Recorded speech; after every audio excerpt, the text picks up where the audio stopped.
जय हिंद फ्रेंड्स। आज की एक ऐसी जो सत्य घटना है और वो अभी की है, इसके लिए आपके साथ साझा कर रहा हूँ। जिस तरह से समाज के अंदर जो घटना घटित होती है उस घटना का जिक्र करते हैं कि किस तरह से जो ये प्रेमी है वो पति के ऊपर भारी पड़ा, उसकी कहानी है। कभी कभी अनैतिक संबंध वो कहाँ तक आगे बढ़ जाते हैं, तो कोई लोग जब प्यार के अंदर पागल बन जाते हैं तो वो नहीं सोचते हैं कि ये समाज के अंदर ये जो रिलेशन है वो सम्मान्य है या नहीं। वासना के भूत के अंदर वो कौन सी भी हदें पार कर जाते हैं। तो चलो आज हम उसकी बात करते हैं, लेकिन सबसे पहले इस चैनल को सब्सक्राइब करना न भूलें और ज़्यादा से ज़्यादा लाइक और शेयर करें ताकि लोगों तक हम कुछ हमारी बात पहुंचा सकें। तो इसके लिए आप वीडियो में अंत तक बने रहना।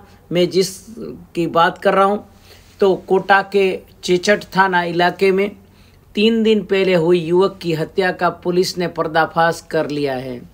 पुलिस ने युवक की हत्या के आरोपी को गिरफ्तार कर लिया है। युवक की हत्या की साजिश उसकी पत्नी और प्रेमी ने मिलकर रची थी। जो उसकी बीवी के साथ जो प्यार करता था, उस दोनों ने मिलके इसको मारने की एक साजिश रची। युवक दोनों के प्रेम लाभ के बीच में आ रहा था, लिहाजा उससे रास्ते से हटाने के लिए दोनों ने भाड़े के बदमाश को 30,000 रुपये से उसकी मौत की सुपारी दे दी। उसके बाद भाड़े के बदमाश ने युवक के सिर में सरिया मारकर उसे मौत के घाट उतार दिया और इस तरह से जो बीच में आ रहा था उसी को ही उसने मार दिया। पुलिस ने अनुसार युवक लालचंद का शव हाल ही में कंवरपुरा गांव के 8 लेन मार्ग की पुलिया के पास मिला था। वह कुंवरपुरा का ही रहने वाला था। युवक की हत्या करने वाले आरोपी का नाम दुर्गालाल बगरी है। वह गुंडाला गांव का रहने वाला है। उसने 30,000 रुपये की सुपारी लेकर सरिये से वार कर लालचंद की हत्या कर दी थी, जिसके बाद मौके से ही फरार हो गया था। आरोपी ने उसे पकड़ने के लिए पुलिस कांस्टेबल पर भी जानलेवा हमला किया था। पुलिस ने हत्या की सुपारी देने वाले मृतक की पत्नी के प्रेमी मनोज लोधा को पहले ही गिरफ्तार कर लिया था। वह भी कंवरपुरा का रहने वाला है। हत्या के शिकार हुए लालचंद की पत्नी मनवरबाई की तलाश जारी है। मृतक की पत्नी ने ही अपने प्रेमी से मिलकर युवक की हत्या करने की साजिश रची थी। प्रारंभिक जांच में सामने आया है कि युवक की पत्नी और उसके प्रेमी मनोज लोधा ने दुर्गालाल को 30,000 रुपये की सुपारी देकर लालचंद की हत्या करवाई है। इसके लिए आरोपियों ने लालचंद को पहले पुलिया के पास बुलाकर शराब पिलाई। शराब के नशे में धूत हो जाने के बाद दुर्गालाल ने लोहे के सरिये से उसके सिर में वार कर उसे मौत के घाट उतार दिया था। मनवरबाई और आरोपी मनोज के बीच अवैध संबंध थे। इसी बात को लेकर लालचंद और मनवरबाई के बीच अक्सर झगड़ा होता था। इस पर मनवरबाई ने अपने पति को रास्ते से हटाने के लिए प्रेमी के साथ मिलकर हत्या करने की कोशिश रची और लालचंद कमलपुरा स्थित फौजी ढाबे पर कार्य करता था। कभी कभी गांव आता था। पिछले दिनों भी वह रामगंज मंडी काम से जाने की बात कहकर घर से निकला था, लेकिन उसके बाद वह वापस नहीं लौटा था। उसके बाद उसका फ़ोन भी बंद था। 3 दिन पहले उसका शव गांव के पुलिस के पास मिला। बहरहाल चेचट थाना पुलिस के मामले में इसकी जांच चल रही है। इस तरह से मैंने आपको ये घटना पूरी सुनाई कि किस तरह से बेवफा पत्नी दूसरे प्रेमी से मिलकर जो खेल रचती है, उसके अंदर वो इतने आगे बढ़ जाती है कि वह नहीं सोचती है कि उसकी शादी इस आदमी से हुई है तो उसके साथ उसको रहना चाहिए, उसके साथ वफादारी से रहना चाहिए। अगर उसके साथ वो कोई भी संजोगवशात शायद उसके साथ उसका स्वभाव नहीं मिलता है, या उसको तंग करता है या जो भी तकलीफ़ें हैं, तो उसको उसके साथ डिवोर्स लेके अलग हो जाना चाहिए। लेकिन किसी जीव की इस तरह से हत्या करके ये फ़ायदा नहीं है।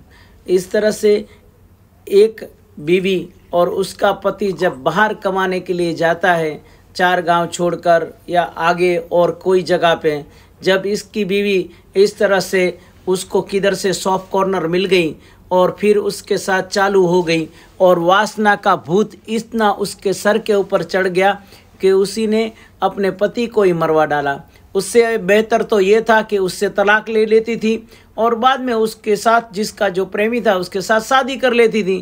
किसी फालतू में इसी को मारने की क्या वजह थी। लेकिन क्या करें, जब ये वासना का भूत जब किसी के ऊपर जब सवार हो जाता है, तब वो नहीं देखता है कि वो कौन सा इसका अंजाम होगा और किस तरह से वो आगे बढ़ जाएगा। और इस समाज के अंदर कभी कभी ऐसी घटनाएं घटती है कि पता नहीं ये वासना के जो चक्कर में कितने भूत इस तरह के जो ये चक्कर में फंस जाते हैं।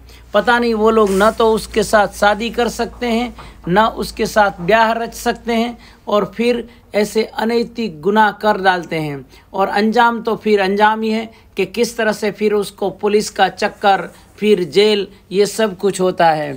और पता नहीं कितनी औरतें भी, कितनी ऐसी बेवफा औरतें होती है जो अपने पति को छोड़ के प्रेमियों के साथ पता नहीं प्रेम करने जाती है। अरे मैं उसको बोलता हूँ कि इस तरह से ये प्रेम नहीं होता है किधर भी, ये सिर्फ और सिर्फ वासनाएं होती है। इसके पीछे पूरा परिवार बर्बाद हो जाता है, बिरादरी में नाम खराब होता है सब जगह से। और फिर ये जो पुलिस के चक्कर है, जेल है, वो तो बात और है। लेकिन किसी को भी अगर किसके साथ न जमे, अगर किसकी पति के साथ उसकी अगर अच्छी नहीं बनती हो, तो ज़िंदगी अगर उसको लगती है कि मेरी नरक बन रही है, तो उसको डिवोर्स ले लेना चाहिए। फिर मर मर के जीने का कोई मतलब नहीं है ना, ठीक है। तो इस तरह से अगर ये अनैतिक संबंध रख के फिर अगर किसी की हत्या कर दे, तो ये भी कतई ठीक नहीं है। और वैसे भी कभी कभी मैं देखता हूँ ये जो 5% समाज के अंदर जिस तरह से ये सोशल मीडिया का माध्यम है, जिस तरह से ये टीवी है, सीरियल है, जिस तरह से क्राइम रिपोर्टर है, जिस तरह से इस न्यूज़पेपर में खबरें आती हैं, तो उसमें बहुत सारी कहानियाँ ऐसी आती है कि किसी की बीवी के साथ किसी और का चक्कर है ना। तो ऐसी बीवियों को भी रख के फ़ायदा नहीं है। किसी हस्बैंड को ऐसा लगे कि शक कि भाई उसकी बीवी अगर किसी और के साथ सेट हो गई है तो फिर उसको निकाल देना चाहिए। लेकिन इसकी वजह से किसी और का मर्डर करके फिर वो अगर जेल में चला जाए, फंस जाए, उससे अच्छा है तो बेहतर है कि ऐसी बदचलन औरतों को घर से निकाल दे, यही बेहतर होता है। कभी कभी वो उसके लिए भी जोखम बन जाता है। कभी ये वासना का भूत इतना सर के ऊपर इन लोग के ऊपर चढ़ जाता है कि कभी कभी उसको साथ मिलके इसकी हत्या भी कर सकती है, कभी खाने में जहर भी मिला सकती है, कुछ भी हो सकता है ना। तो इस तरह से ये जो इतनी जो ये चारित्रहीन स्त्रियां होती है, वो कौन सा कदम भर सकें और कितनी वो वासना के चक्कर में आगे बढ़ सकती है, उसका कहना बहुत ही मुश्किल है। जय हिंद फ्रेंड्स, बहुत कुछ मैंने बोल दिया इसमें, तो क्षमा करें।